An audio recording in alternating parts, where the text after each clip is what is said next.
Hello and welcome to Wrestling and Everything Coast to Coast. This time with your solo host, Buddy Sotelo Esquire.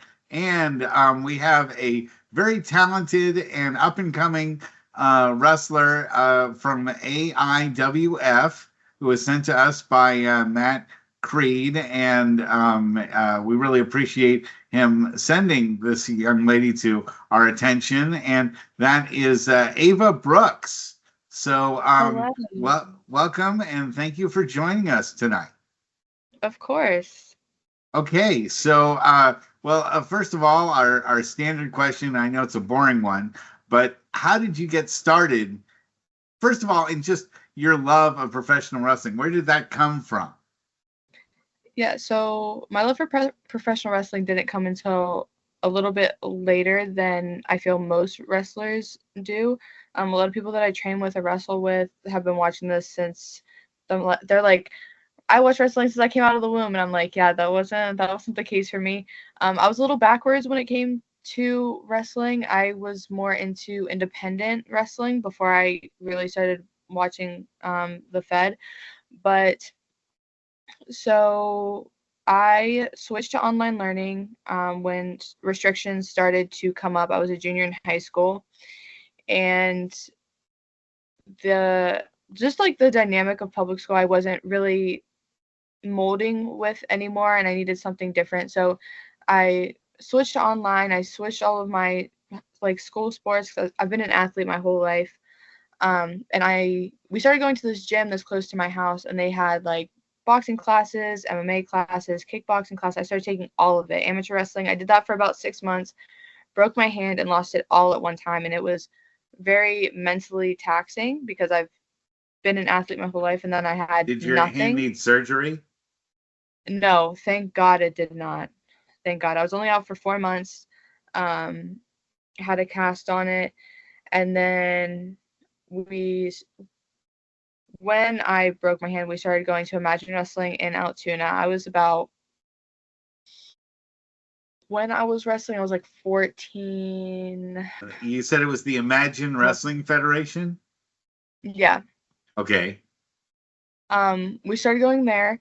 That was in 2019, and then we started going to IWC, which is when I saw Katie Arquette wrestle, and I was just so in tune to her, tunnel vision almost. Watching her in the ring, seeing how she interacted with the fans, the storytelling she did in the ring, and I looked at my mom and I was like, I want to do this, and I for sure thought that my mom was gonna drop, and she was like, what? Because my brother, he's gonna be 14, and he's been about wrestling his whole life. He has so many action figures. He watches WWE. He watches all of it. And yes, I was like, I want to do this. So we found a school close to my house. It was still an hour away, but I was a junior in high school when I started training. It was a couple months after I turned 16. And then I was with that training school until I was 3 months out till my debut date. And I got hurt at that training school. I ended up parting ways. So whenever I got better, I was still helping put up rings, all of that, and I'd immediately get in there with somebody who was willing to help me just figure out the little things that I needed, moveset wise, figuring out the little pieces of psychology I still needed to learn. And we got ready for my debut in June, which I actually got to debut on my 18th birthday, and it was against Katie Arquette. So it was a full circle moment for me, which was pretty cool. Now, where are you located?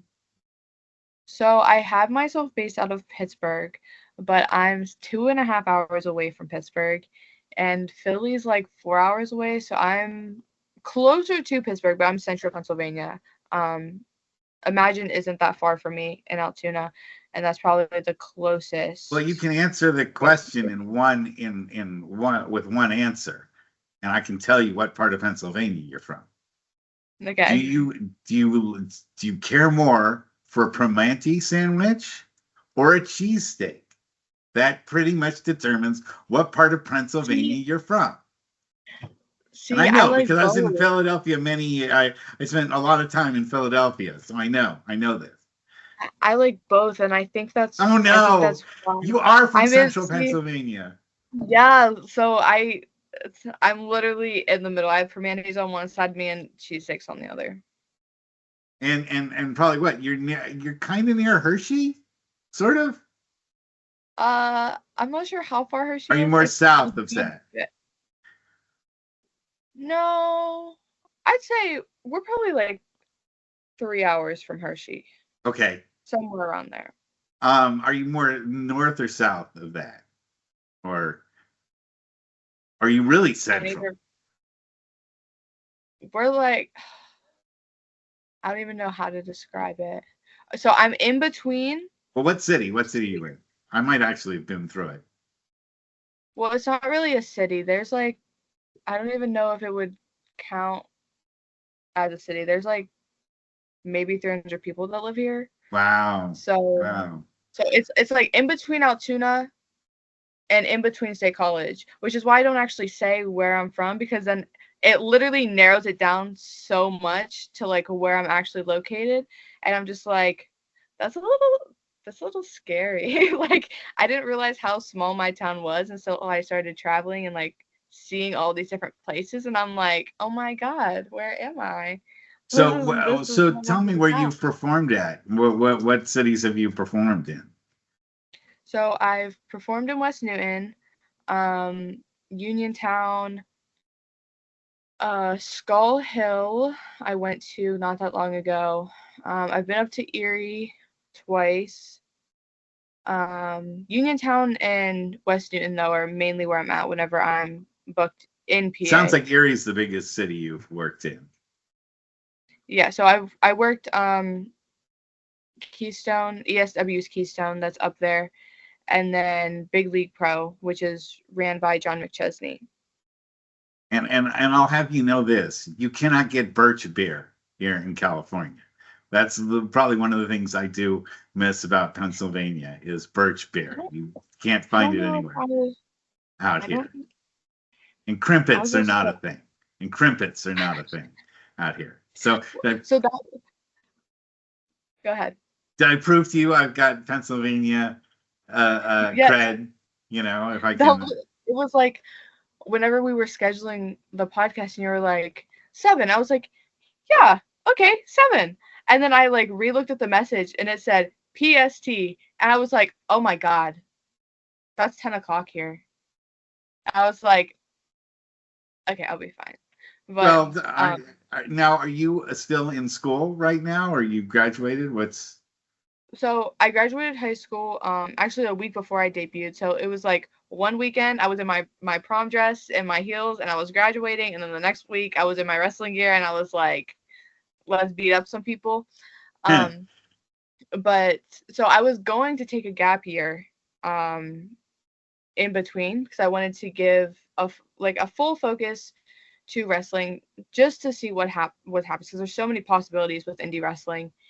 And it was like 2 weeks before the cutoff date for the school that my college that I'm at. I go to South Hills, and I was like, yeah, I'm gonna go to be a medical assistant, mom, because I went up for another program, but during my senior year, I kind of struggled a little bit and let my grades slip away from me because I was so worried about wrestling, and I was just like, heck with the education, I don't need that. I'm just gonna wrestle the rest of my life. Oh, it's Um, a good and thing you then did something else. You've been hurt yes, enough so that you know that. I had all of my mentors, all of my trainers, and they were like, Ava, if you don't go to school, we're all gonna beat you up. And I was like, okay. So I Good was for looking into them. a program. I was looking into a program, and everyone was supporting me with the gap year. And they're like, as long as you're gonna go back. And I was like, I'm a procrastinator, so I was like, if I don't go back, I don't feel like I'm gonna want to go back at all. So I was just like, let's just go. So I enrolled and I'm in school now to be a medical assistant. I'm in my third out of fourth term, so I'm almost done. Next term is my internship. Um, but yeah, luckily it's like a hybrid program, so I only have to go Mondays and Wednesdays, which just so happen to also be my training days. So those days are pretty long whenever I can get out there because I train at the Stronghold in Uniontown, and that's 2.5 hours one way from my You said it house. was the Stronghold is the place, the location of the gym, and Yeah. who runs the Stronghold? Right now our head trainers are Brandon Kay, Glenn Spector, and Dean Radford. Nobody that I've worked with, but I'm always interested in hearing the names out there. And they're located where? West Haven? Uniontown, PA. Uniontown. Okay. Wow. That's just such the heart of America when you talk about, Pennsylvania. Have you spent a lot of time in Pittsburgh or Philadelphia? Not a whole lot. I feel like I've probably spent more time there recently, because of wrestling. So I'm either there on the weekends, or Wednesdays are my main training days that I go. So it's like school, I'm home for a couple hours, and then me and my family, we go out there because they so graciously help me and take me to training so that I don't have to drive the 2.5 every Wednesday by myself. Um, but yeah, I've definitely, I don't really think I've had any promotions in Philly that I've worked with or been close to Philly. I've been to Philly one time in my entire life, Wow. and it was, I forget what we went to see. We went to see it. I don't know if it was a pay-per-view or not, but AEW was out there and we went to see it, and that was a while ago. It wasn't anything recent, but yeah, Yeah. been to Philly So one because time. it's the heart of ECW and that sort of East Coast ethos of wrestling, sort of that hardcore style really came from that area. So you're not that far from it. I was curious if you'd, had any real exposure to that. But how did you get involved with the AIWF? So, I went up to NCW in Buffalo, New York. A guy named Nick Russo brought me up, Now, what does and NCW he, stand for? I know it's easy to throw all these things out, but keep in mind, we have listeners all over the United States, in fact, the world. So yeah, when you throw out initials out there, it helps to say the full name of the place so that we understand who it is. Because I hate to break it to you, there's more than one NCW. yeah. So, the NCW that I work for is Nickel City Wrestling in Buffalo, New York, and they brought me up to face one of their girls that they didn't have How did a they match hear of you? for. How did they hear that you were a wrestler? Just through the grapevine. I'm not sure what he came across on social media about me, but he saw me, asked if I could come up. It was October, so I was only a few months out to I'm acting like I've been in this for years. I've only been in it like, tomorrow will be 10 months. I'm over here acting like I've been doing this my whole life. But it This is it great, was still though. I'm only, glad to I'm glad to get somebody like you in their first year of wrestling. We have people who've been doing it for 50 years, okay? So it's the show covers all grounds, and the fact that you're new is wonderful to me because I love to hear your spirit and the things that motivate you versus, sometimes hearing the stories of guys who've been in the ring so many years. So I love to hear their stories too, but everybody's yeah. got a different perspective, and yours is just as valid on this show, regardless of how much experience you have. So continue. So he brought me up in October. I went to face this girl named Sandra Lee, who I'm very good friends with now. I made a very good friendship out of that match, and Zoe Sky actually ended up coming up. I'm not sure if you got. I mean, she travels a good bit of places. I Yeah, know I she think I've heard wrestled. of Zoe. I've heard of Zoe before. Okay, so she ended up coming up also because she was in the area, and we had a triple threat match. And I only thought that I was going to come up to do this match because they didn't have anybody else. The girl that they originally had scheduled wasn't able to make it because there was some sort of scheduling conflict. And so I went to fill her spot. I did my job, whatever, we left. And then I got asked to come back in December, and I was actually supposed to face somebody, like I had my own separate match, but they were having this women's tag match in a steel cage, and it was going to be JC Storm and Hollywood Haley J with Masha and Zandra Lee, and I'm not really sure. I can't remember the like dynamic of that match, like who was with who. But so we get up there. My opponent wasn't gonna be able to make it. And then Haley wasn't able to make it. So now it's just me, Zandra, and Masha, and we're in the locker room. We're waiting to see if JC makes it. Her she got there, but she got there after the match that we had ended up setting up. So they called me in the back and they're like, Ava, have you ever been in a steel cage before? And I was like, no. You And they learned the were like, most important lesson in professional wrestling, which are the 4 magic words: card subject to change. yep. That's the magic Always. words in professional wrestling, and you always got to be ready for it. And the more you prove you're ready for the card subject to change, the more opportunities you'll have in the ring, and the further you'll go ahead in the industry.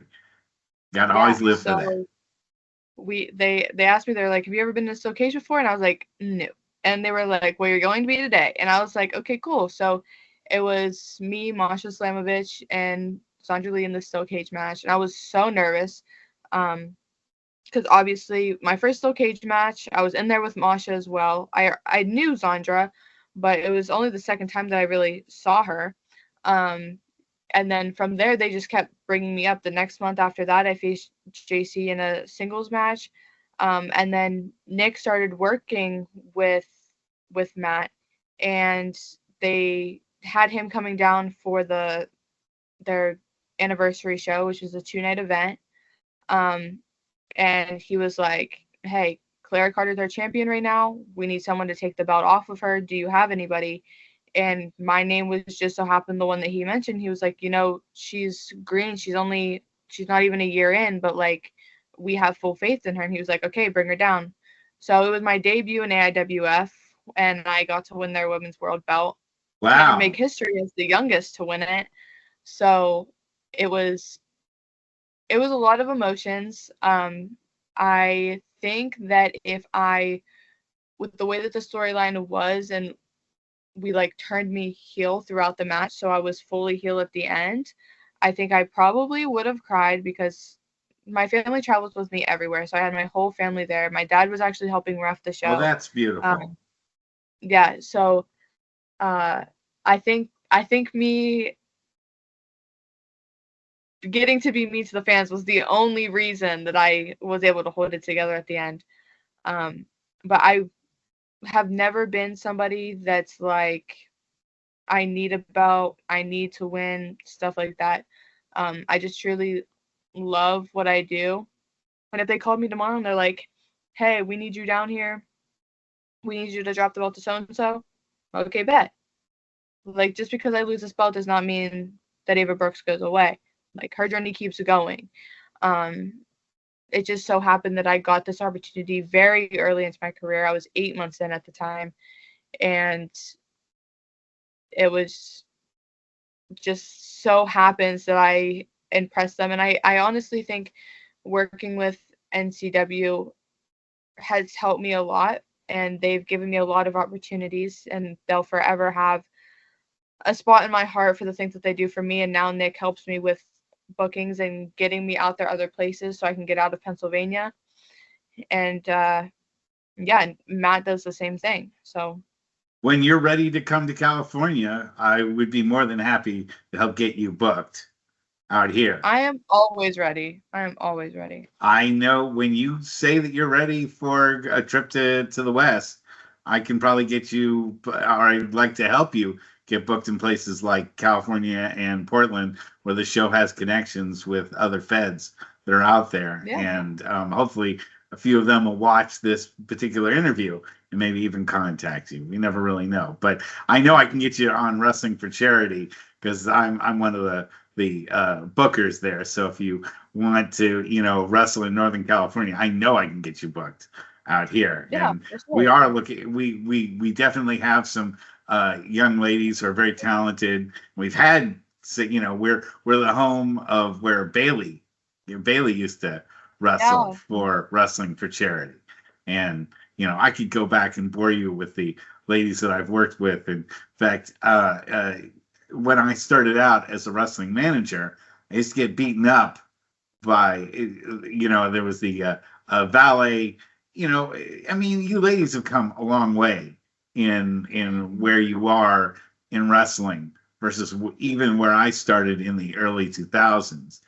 25 years later, women are main eventing, and having some of the best matches on the cards. Whereas, back then, women occasionally wrestled, and most of the time they were relegated to valet, service. And one of the ladies that was learning to be a valet at All Pro Wrestling was Sarah, a lady named Sarah. Turns out to be Sarah Del Rey.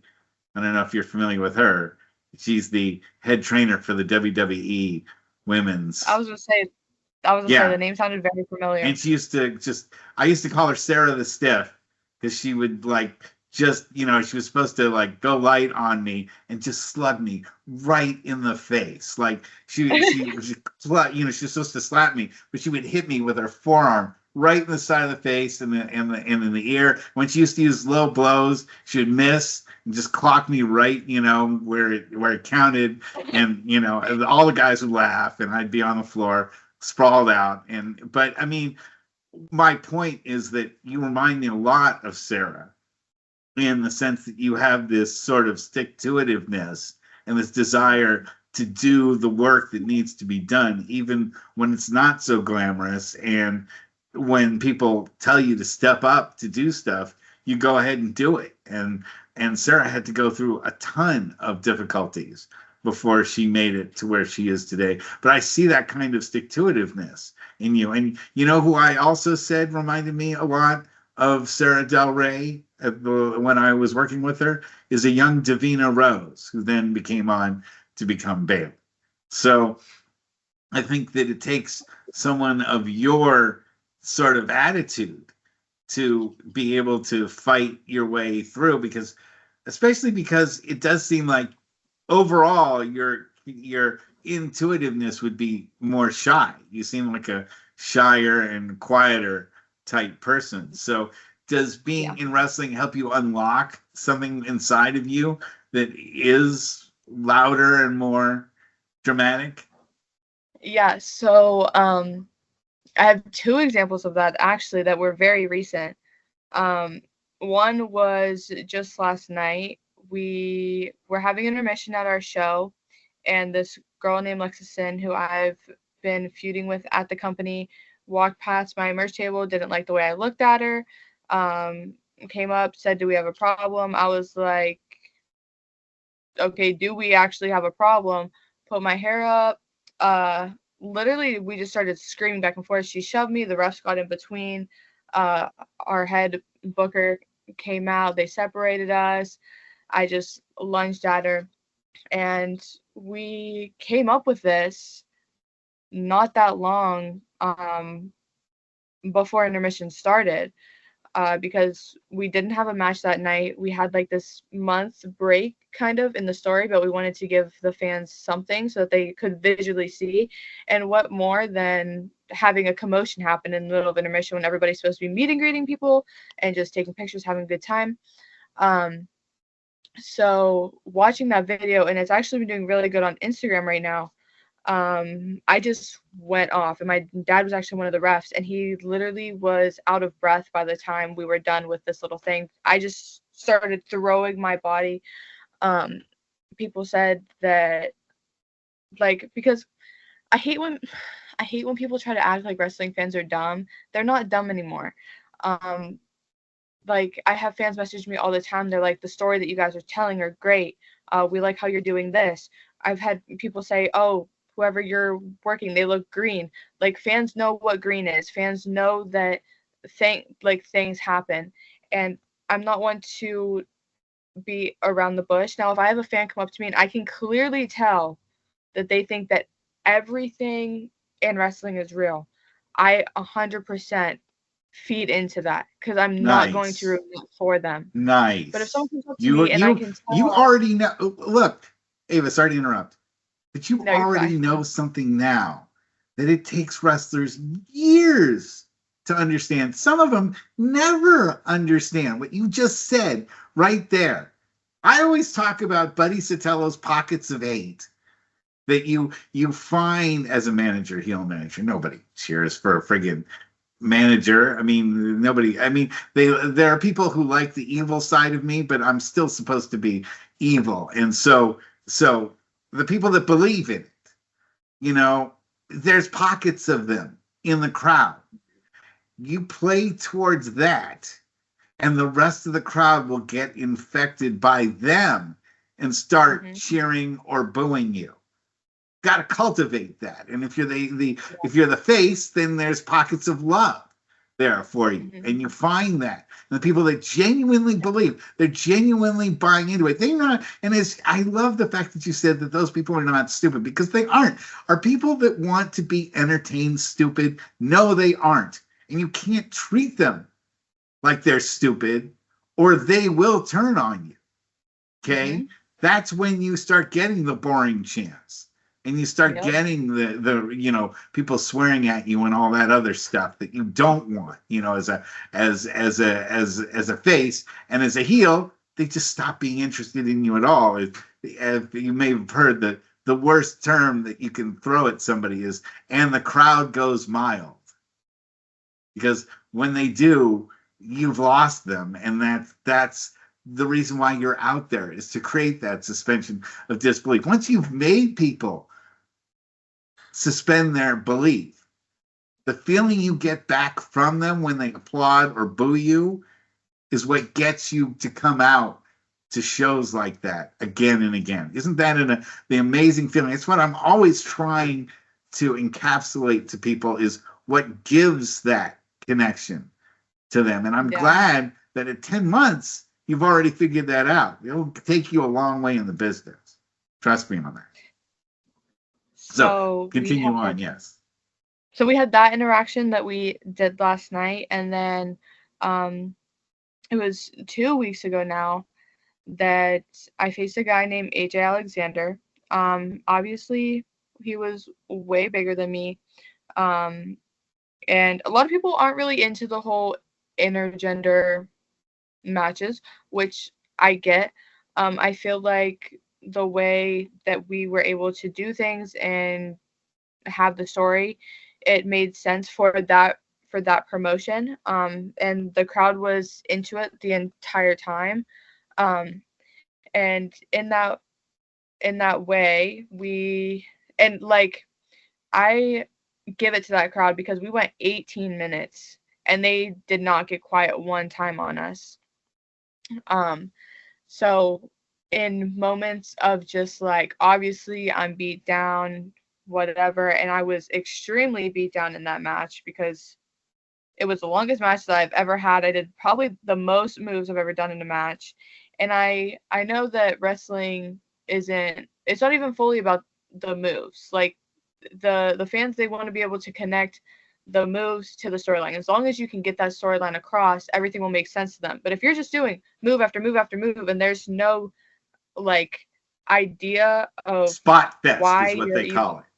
They call that a spot fest. If there's no reason as to why you're doing these moves, and it's not going to make sense, and they're not going to remember anything from that match. So one of the goals that I have whenever I wrestle, and I feel like a lot of people should have this goal, is I want my match, and I actually got this from one of my trainers, Glenn Spector. We want our matches to be the match that the family talks about on their way home, or talks about the next day to their coworkers when they go back to work, something along those lines. So being able to keep the crowd invested in that match for 18 minutes, I was like, holy. But I kind of do this like battle cry type thing, and I feel like I don't have a very high pitched voice, but whenever I yell, it becomes very high pitched, and it always catches people off guard.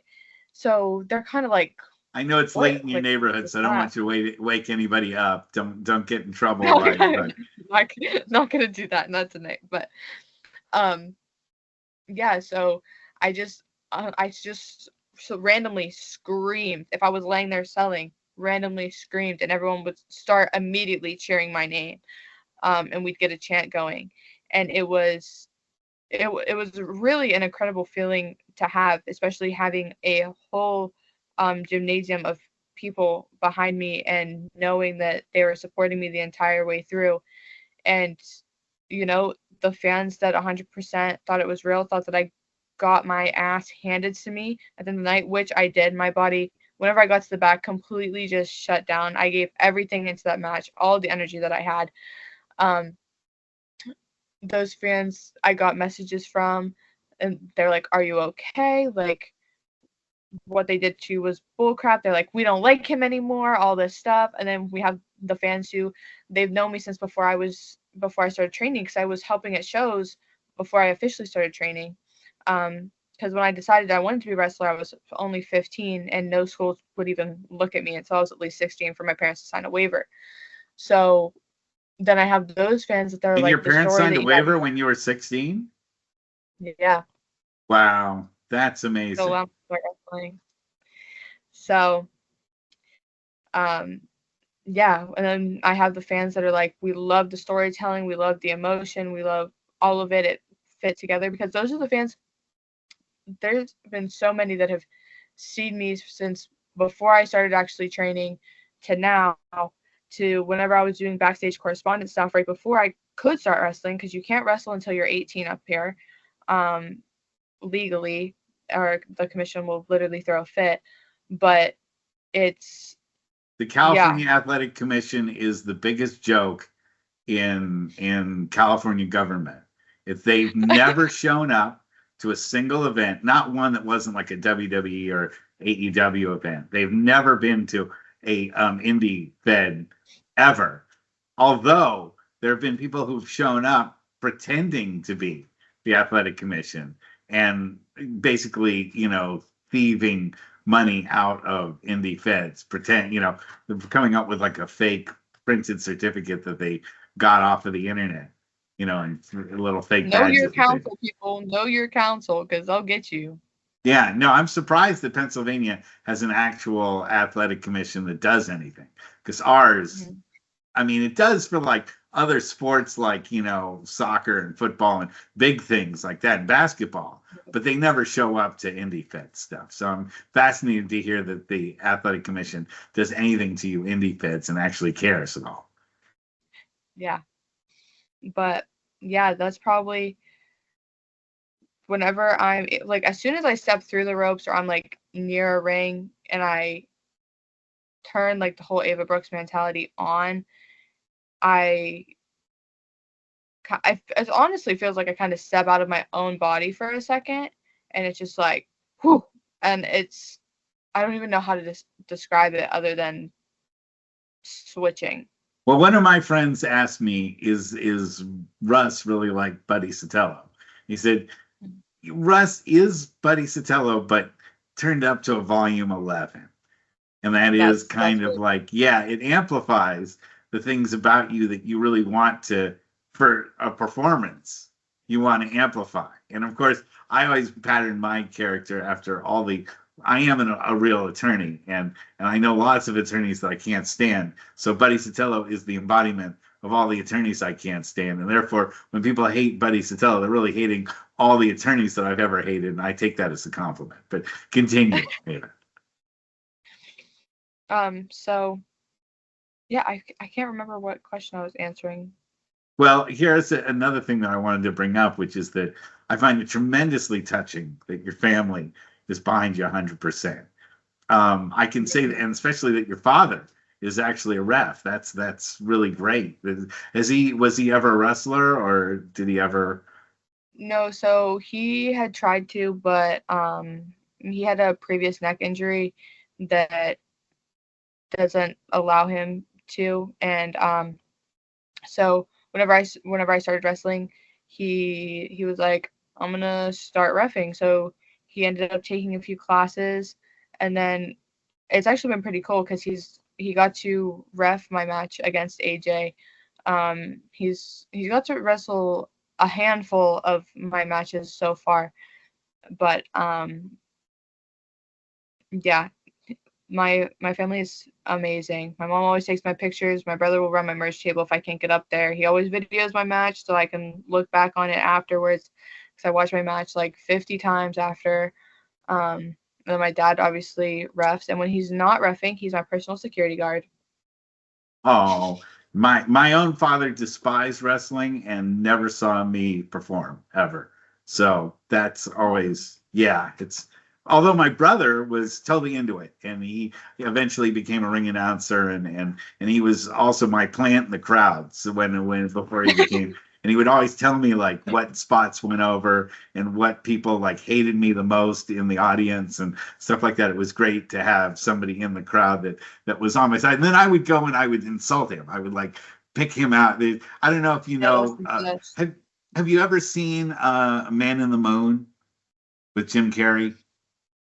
I don't think so. Here's your homework. I know you're out of school now, so but let me give you an assignment to watch, and that is Man in the Moon.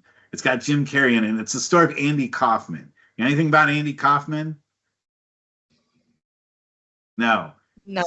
You don't. So it's good. This is a learning experience for you.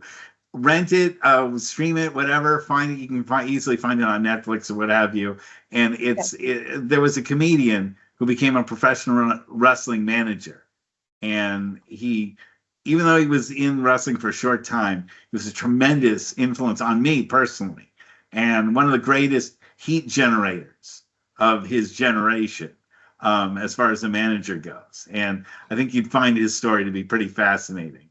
And there's a lot of wrestling lessons that can be applied to that. And the other one that I would love for you to watch is a movie called Beyond the Mat.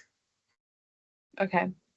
And that you can find for free on the internet. You can go ahead, like I think Tubi or whatever. And the reason why is because it shows all pro wrestling where I came from, and has a lot of indie wrestling history from the early 2000s. Plus, it's got stuff with Mick Foley, and it's got a lot of other great wrestling appearances and cameos and stuff like that. It's a real documentary about indie wrestling and pro wrestling too. So it'll educate you, and it looks like hopefully you can pick up a thing or two from it. But let me ask you a couple of questions while we have a few more minutes here. And I want to know about your style of wrestling. I haven't had a chance to review everything you've done. Do you feel that your wrestling has a style? And if so, what sort of style is it? I feel someone just asked me this the other day, and I feel like I'm very much a hybrid wrestler. Because I do strikes, I go off the top rope, I still have my athleticism. People, they're like, did you do like gymnastics or cheerleading? Because I do a couple moves that like simulate that. I love doing flippy stuff unless it's backwards. Unless it's a poison run and I trust you. But the whole going backwards thing is not a mental block that I've been able to get over quite yet. But when I do, y'all better watch because it's over for all of you. But yeah, so I definitely think that I'm a hybrid wrestler. If people were to ask me to be more specific, I'd probably say more of the high flying part because of my size, and I throw a lot of forearms and knees occasionally. So there's the striker part. Tell me, like the wrestlers that really influence you, both female and male, the styles influence you. Um, Liv Morgan is a big inspiration because our sizes match almost perfectly. Um, let's see who else. Mercedes Monet. I watch her a lot and what she does, and literally I'm blown away all the time. Toni Storm is another big one for me because she's again closer to my size. Um, the stuff that Becky Lynch did, the stuff that Bailey did. Um, let's see who else. And this one she's much taller than me. She's like 5'9", 5'10". something like that. But Megan Bain, she's been doing a lot on AEW right now. I loved watching her, like the way that she moves. But she's like a big powerhouse. I can't really do all of that stuff, but like her facial expressions and stuff like that. Um, and like she can look like a bitch, but nobody is booing her. Nobody. Wow. Well, that's great. No, it's good to know where your sources are, and is there, let's say you could have a dream match up against anybody in the ring right now, or even from the past. Is there someone that you would wish that you could get in the ring with?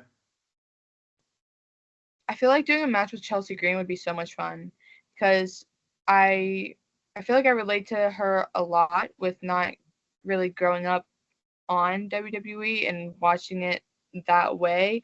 Um, Plus, like her character has always made me laugh. She pops me all the time. Even watching her stuff that her and Matt did. I just watched her match when she faced Penta, and I'm just like, this girl can literally do anything. She's literally a superhero. But I feel like a match with her would be very cool. Maybe what about historically? Historically, hmm,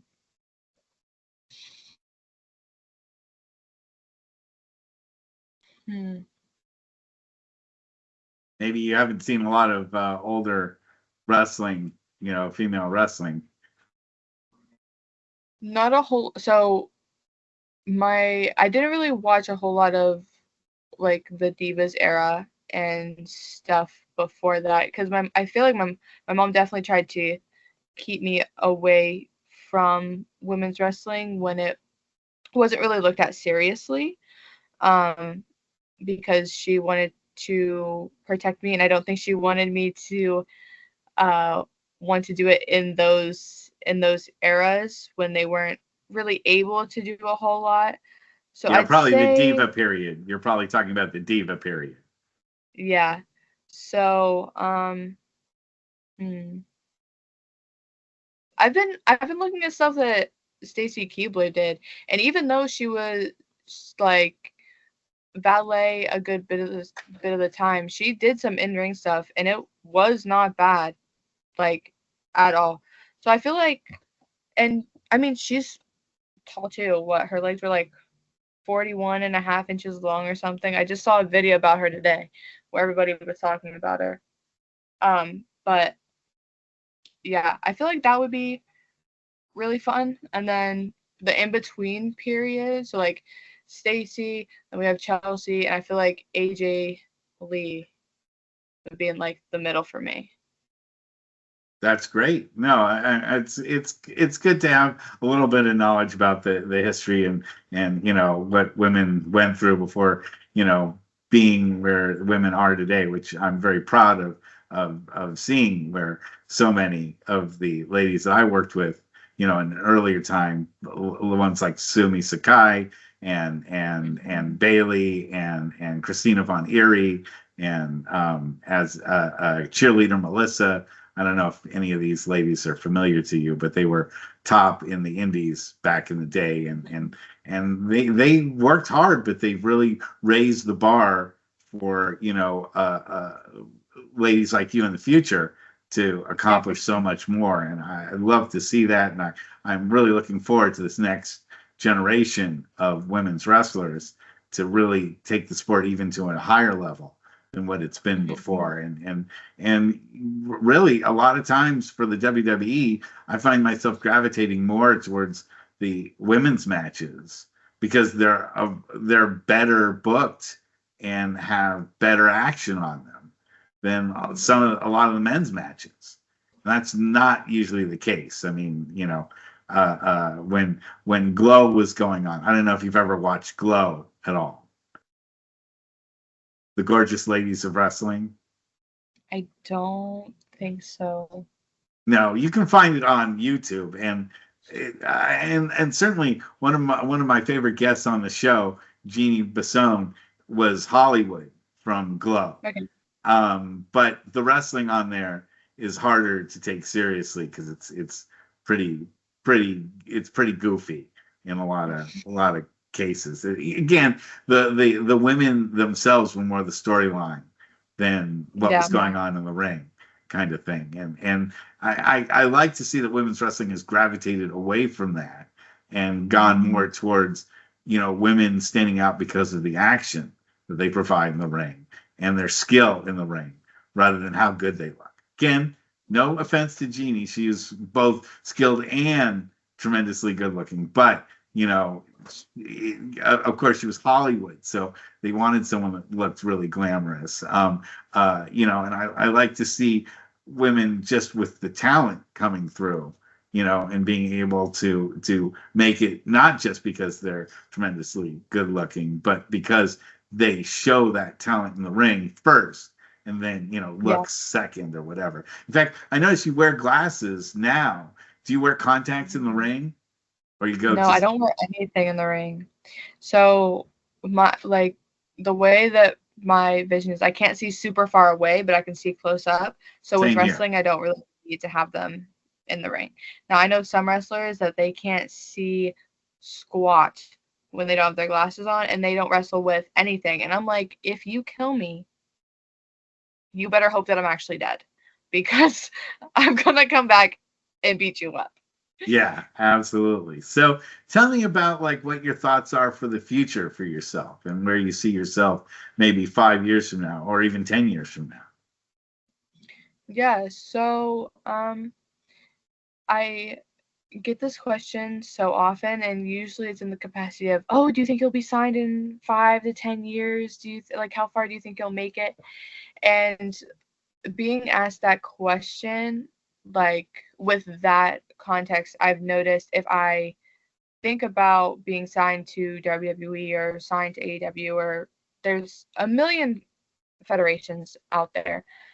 Those are just our main two right now that we see all the time. But I kind of like internally panic. And yes, I 100% would love to be signed with WWE or AEW someday. I would love that, or even TNA or whatever, like, it's supposed to be meant for my journey.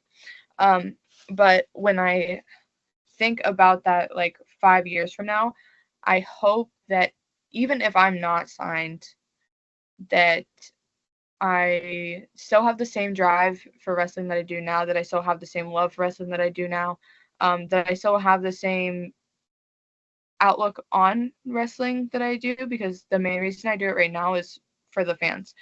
Um, they're part of the reason that I got into it, and I want them to fully always be the reason that I continue to do it. Um, and with every show, I can feel my love for wrestling just growing more and more. So taking I've been taking everything a day at a time, because winning the belt, so much has happened. I've had so many more eyes on me, and it can be very overwhelming, especially for somebody very new in the business and being as young as I am.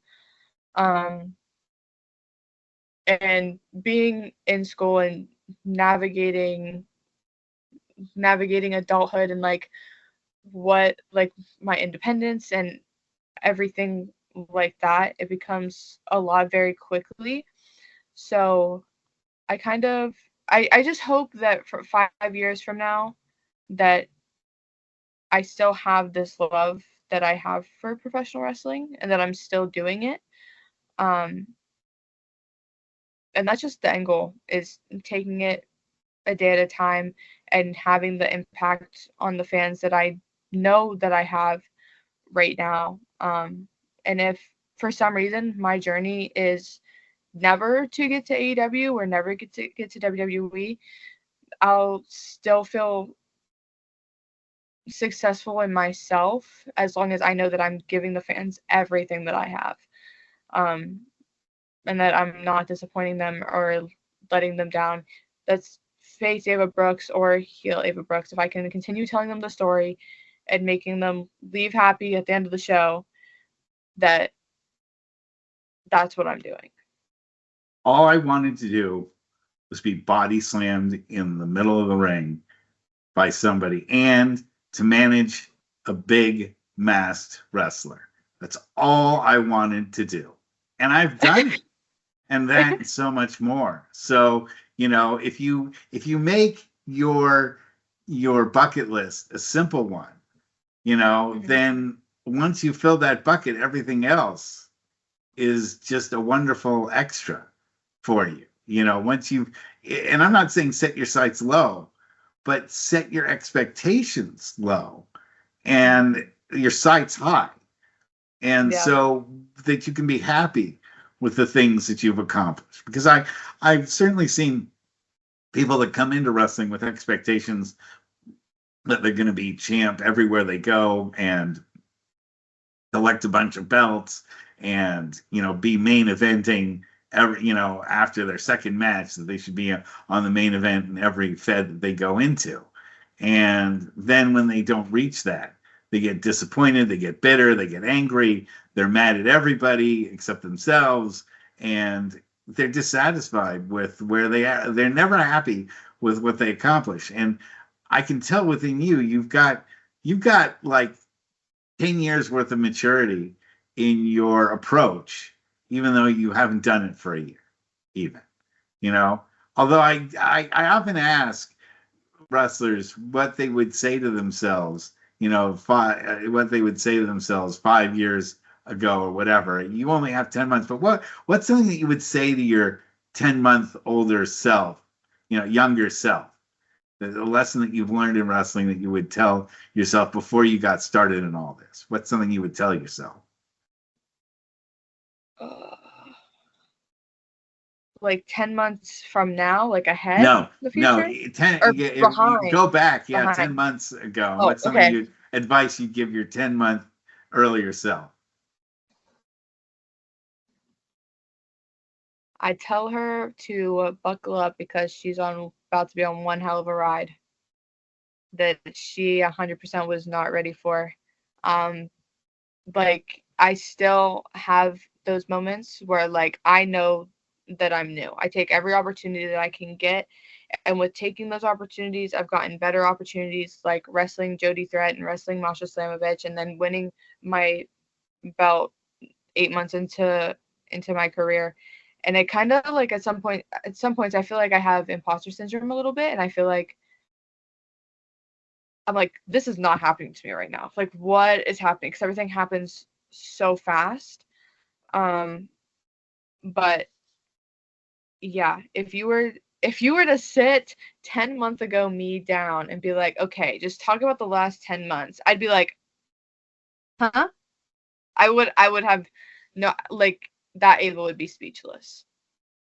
That's tremendous. And I love to hear that. And this is the kind of thing that makes me do this show, is talking to someone like yourself that I never have a chance. I don't go out to Pennsylvania too darn often after, the late 90s. Let's just put Maybe, it that way. maybe we can get me over there. Maybe we can get me to California. I would be more than proud to help, if you can't, if you decide, and that's kind of sometimes what you have to do is just, you're young and you don't have a family and you don't have any real solid obligations. Now's a great time to get out there and just, put all your stuff into a bag, and just say, hey, look at the indie feds that are doing stuff, and like chain book yourself like at a California promotion, then an Oregon promotion, then an Arizona promotion, or an Idaho promotion, or a Denver promotion, and just do a West Coast swing. I know guys and gals who've done that and get their feet, placed in, and you can go to the South. You can go to England. I know people have, got a guy, a little thin guy that nobody had ever heard of, by the name of Timothy Thatcher, took it onto himself to go to England. And, 7 years later, he's wrestling in a main event against Brian Danielson. Okay. So, like, I've seen guys just take it into themselves, and ladies, to just take the initiative.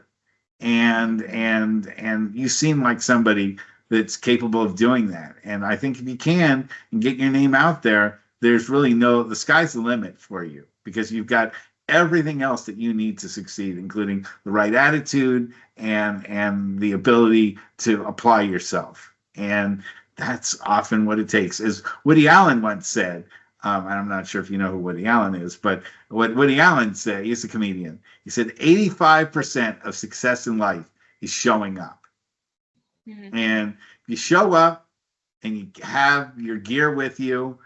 And I always recommend having a mask in your bag. Why? Because sometimes you can wrestle twice in one night, Mhm. once as yourself and once as, the masked Ava, whatever personality you want to throw behind the mask. Or sometimes, they don't have the spot for you booked as Ava, but they do have a spot for a heel who doesn't show up. You're Ava the face, but then they have a spot for a heel with a mask on, and you can find yourself wrestling, and sometimes even having a ref's shirt available in your bag can help you because the ref doesn't show up, and you get a good spot on a show as a ref. You just never know. And so by keeping yourself open and available and making all the opportunities at your fingertips, you will be very successful, and I can tell already. And I cannot believe it, but we're right at like the end of the hour. I mean, I'm fascinated with your story and everything that goes on with you, and I really hope that you would look to us in the future when you like start becoming famous and stuff like that, and would come back. And when we have you booked for, a WWE main event, you'd still want to be, they won't let you talk to us once you sign a WWE contract. But maybe, on your way to the WWE, you can stop by and see us again. And why don't you tell our fans how they can get a hold of you through social media and any other things that you'd like to plug or promote? If you have an upcoming show you like to promote, now is the perfect time for it. Yes, so if you go to Instagram, you can find me at official Ava Brooks, and there's a link tree in the bio to literally everything else if you can't find it. For some reason, you can't find that Instagram. If you go to Google and you look up Ava Brooks Professional Wrestler, only my stuff should show up, whether that's podcasts that I've already done, matches I've done, or my socials, pictures, everything should be right there on Google. And then from there, I know my Facebook, I have all the links to my other social medias in there as well. I don't have any more matches until the weekend after Mania. So I'll be at Oldie Wrestling April 26th in Ohio. I'll be at RSW in West Virginia the following day. And then I'll be up in Buffalo, New York for Nickel City Wrestling that Sunday. So we're doing 3 states that weekend. And then I'll go to school the next Monday. Love that.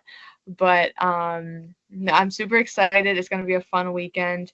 A lot of fun opportunities to do. So if you're on the East Coast, definitely worth checking those promotions out. If on the West Coast, I'm trying to get there. I'm able to travel though. My parents go everywhere with me. So they're like, wherever you go, we go. I'm like, cool. I just Well, confirmed bookings for Indiana and Connecticut, I believe. So, and that's later in the year. So I'm getting out there. keep me in touch if you ever want to come out to Northern California. I would love to get you booked on some shows. I think you'd be a Oh, wonderful 100%. talent. 100%.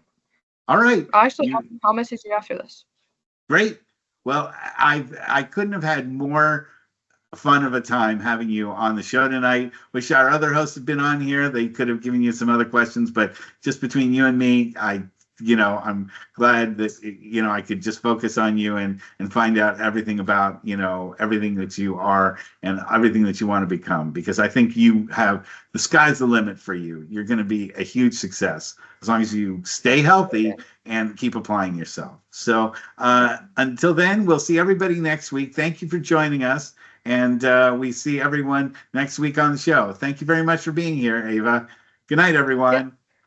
Yep. Bye.